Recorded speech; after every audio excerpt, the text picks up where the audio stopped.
Warning: this video contains heavy spoilers to Lisa the Doleful, Lisa the Doleless, and Lisa the Painful. You have been warned. Dole: a grant of government funds to the unemployed. A giving or distribution of food, money, or clothing to the needy. Something distributed at intervals to the needy. Something portioned out bit by bit. Or one's allotted share, portion, or destiny. None of which you have, dear viewer. Lisa the Doleless, just like its predecessor, is a game that was made by Team Doleful. Released on October 31st of 2025 to critical acclaim to all 13 people who played it. It is a sequel that no one asked for, and yet everyone absolutely adored it. Its humor elevated and improved a ton compared to its predecessor, and its gameplay is extremely unique and original, all the way to tongue-in-cheek references that only real Lisa heads will understand. But today, I will not be talking about any of that.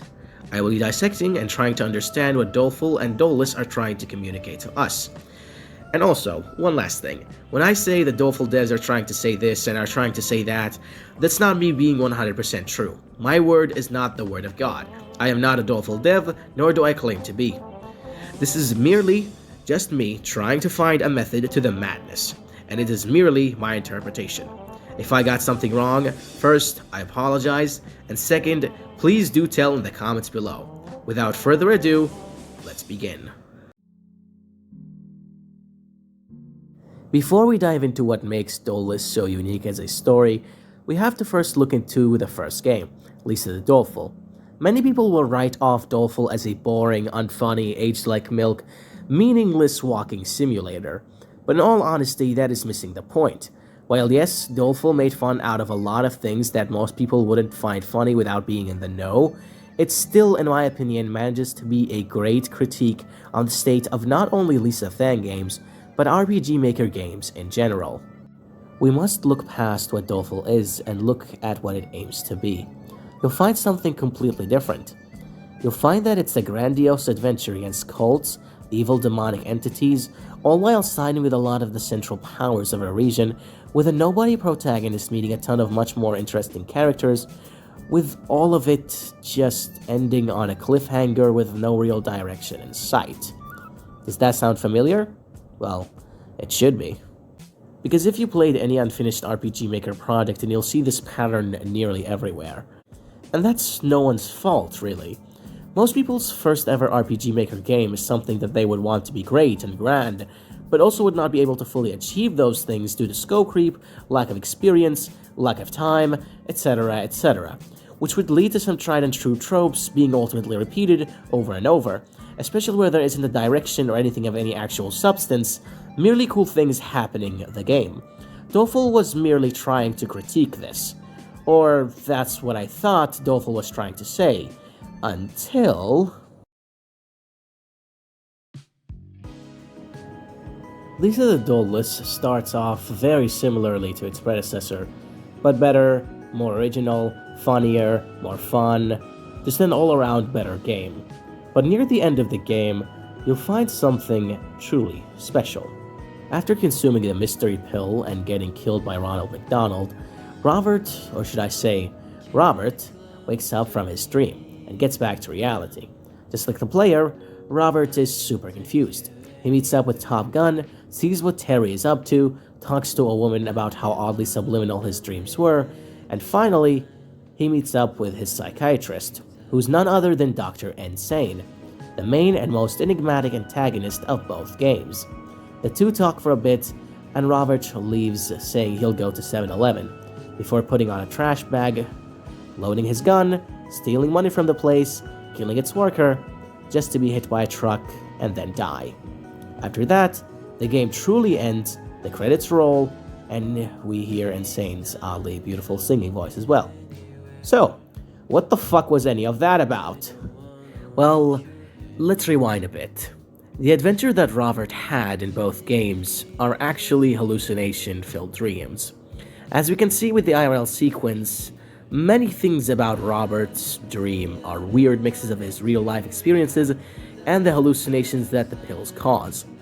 Now I know that sounds like a bad writing trope, but a lot of people have this misconception that a story being all in the head is inherently a bad thing, when in reality it is merely a writing device that many have used as a cop-out instead of actually writing around it in a way that makes sense.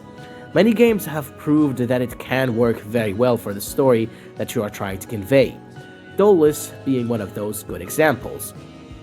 Top Gun is an old friend of Robert, Professor Insane is his Dr. Newbert, his psychiatrist, Terryland is his Terry, his neighbor that he sees a lot, Geoff is most likely his son, as we can see in the game where he says, "I wish Geoff was here," just to completely dismiss him the second he actually gets to him, like how an absent father would.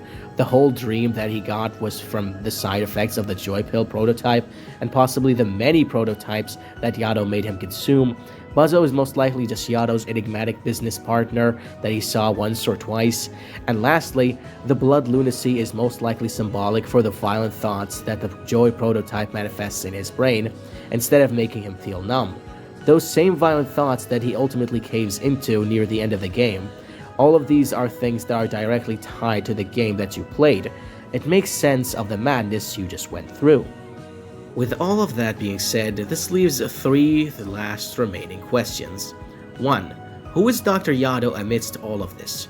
Remember Dr. Yado from the first 3 games? Yeah, he's here, he's important, and he pretty much makes this duology more canon to the main 3 games than goddamn Unbreakable.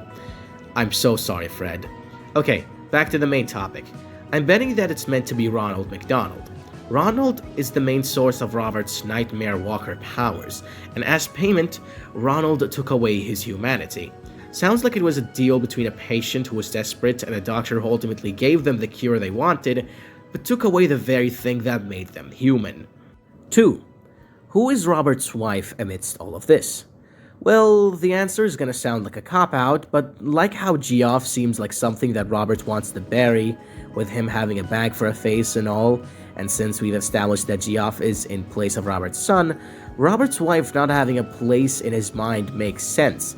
If you were to believe the narrative that just like being an absent father, he was an absent husband as well, except this time, he didn't care one bit. 3. What does doleful mean now?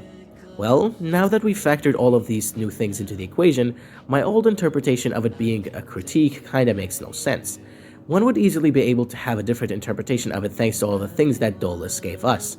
Maybe Doleful was an old dream that the Joy prototype made. Maybe it's meant to represent how the Nightmare Walk is symbolic for how many times a Robert who was high as fuck tried to kill his wife by bumping into her. Or maybe I'm still right and the critique thing still holds merit. There's truly nothing concrete here to say, especially with Doleful. Now that all of that has been said, I do want to give some attention to one last bit of Dolus. In the end, when Robert holds that bag and puts it over his head, it is symbolic for the death of his character, him succumbing to the violent thoughts inside of his head. And when he gets hit by the truck, that death isn't just his death as a human, it is symbolic for the whole game as well. It was at that moment that the game truly became Dolus. This has been Duca, and I hope you have a good one.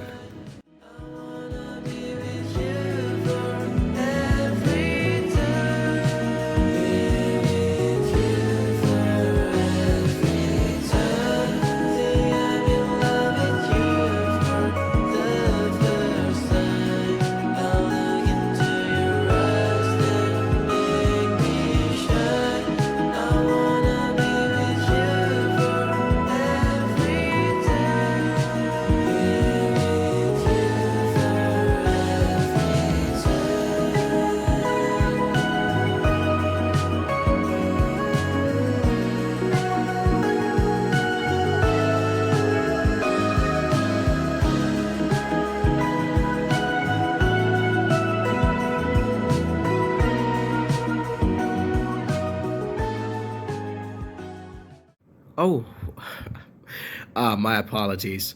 Where are my manners? I forgot to tell you the meaning of doleful and dolus. Now, basically, the game is telling you to get a job.